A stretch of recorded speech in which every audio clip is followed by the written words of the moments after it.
안녕, 축복합니다. 우리 중고등부 친구 여러분, 벌써 한 주간이 이제 마무리되어지는 금요일입니다. 어떻게 잘 보내셨는지 궁금합니다. 우리가 계속적으로 역대하의 말씀 가운데서 유다 왕들의 그 행적에 대해서 우리 함께 말씀을 나누고 있는 가운데 있습니다. 신실하게 했던 왕들도 있었고, 또한 어쩌면은 하나님 앞에 범죄하며 악한 왕도 있었던 것들을 바라봅니다. 오늘 또 특별히 우리가 함께 볼 한 사람, 요시야 왕은 이제 바로 유다 역사 속에서 하나님의 눈에 정직한 왕으로 평가받는 마지막 왕의 모습들을 보게 되어집니다. 34장과 35장에서 그에 관한 내용의 대부분이 바로 개혁의 운동들을 보게 되어진 것이죠. 오늘 우리가 함께 볼 말씀의 내용은 이렇습니다. 1절부터 7절까지 말씀 가운데 요시야의 개혁에 대해서 나오고 있고, 그 다음에 8절부터 13절까지 말씀 가운데 성전의 보수에 대해서 나오게 되어집니다. 이제 첫 번째 우리가 함께 이야기할 것은 바로 요시야가 왕위에 오를 때가 몇 살이었다면 8살이었습니다. 8년은 그냥 평범한 왕으로 살았던 그 모습들을 보게 되십니다. 그런데 어떻게 됩니까? 16세 때 인격적으로 하나님을 만났다. 그래서 뒤에 보면 비로소 하나님을 찾았다라고 말씀을 하고 있는 거죠. 약관의 나이에 본격적으로 이제 어떻게 합니까? 개혁에 착수하는 그 모습들을 보게 되십니다.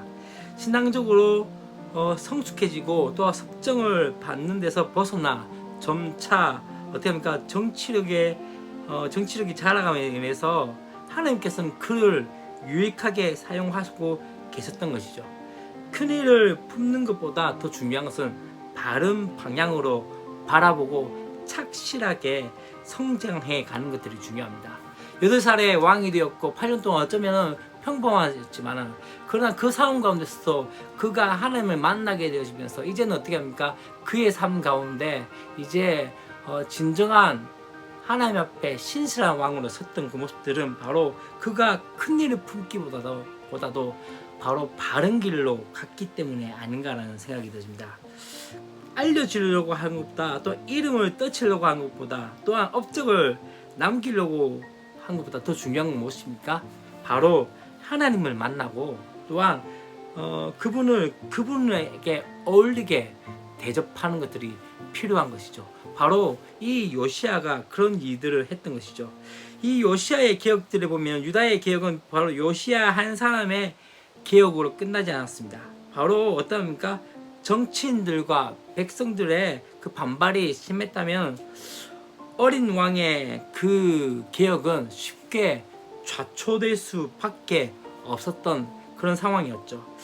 그렇지만 그의 결단에 온 백성이 함께 참여해 준 것들을 보게 됩니다. 우리가 계속적으로 볼 때 선한 왕들이 있었지만 또 한 가지 중요한 사실은 무엇입니까? 그 왕들의 그 개혁에는 함께 감의 역사들이 있었습니다.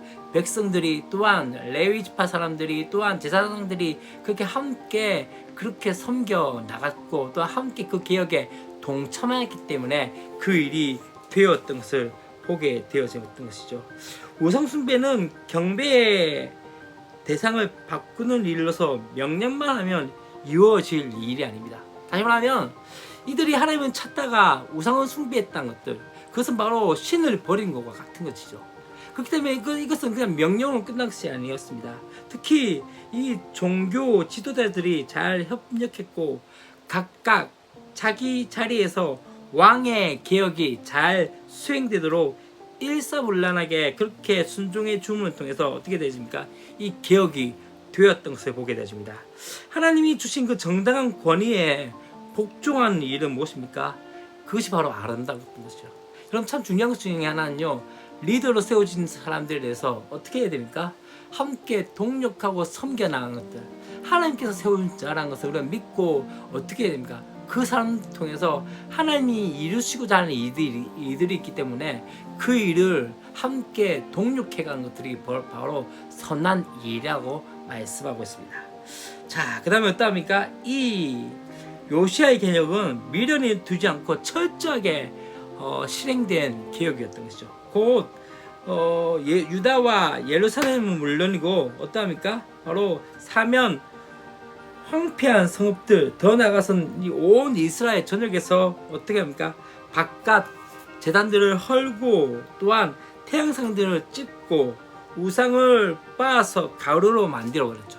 그리고 무너지고 부정해진 채 방치되었던 이 성전을 다시 수리하고 성결하게 했던 것을 보게 되어집니다. 성전 수리비는 유다만이 아니라 바로 문을 지키는 레위인들 또한 므낫세와 에브라임과 남아있는 모든 이스라엘 사람들이 가운데 함께 거두어진 돈을 통해서 했던 것이죠. 헐린 성전의 들보를 다시 만들고 또한 문지기를 세워서 그렇게 지키게 하는 모습들을 보게 되어집니다. 참개혁은 부수는 일과 세우는 일을 잘 조화해야 한다는 것을 보게 되어집니다. 뒤돌아보지 않는 철저한 단절을 통해서 새 창조를 가져오게 되어진 것이죠. 썩고 골문 상처를 두고 건강을 말할 수 없습니다. 곧 무엇입니까? 썩었다면, 골랐다면 그것을 터트려야 되고 그것을 빨리 짜내야 됩니다. 그것을 가만히 내버려두면 썩어지고 더욱더 아파 올 수밖에 없는 것이죠. 그렇지만 또 한 가지 중요한 건 무엇입니까? 그러한 다음에 다시 한번 치료하며 다시 한번 새 창조의 역사들이 되어져야 한다는 것을 보게 되어집니다. 우리 가운데 어떠합니까? 지금 내 마음 가운데 썩어진 부분이 있습니까? 아니면 어떤 상황이 되어 있었습니까? 그 다시 한번 생각해 보면서 우리가 다시 한번 주 앞에 나가는 저와 여러분이 되었으면 좋겠습니다. 사랑하고 축복합니다. 또 내일 뵙도록 하겠습니다. 안녕.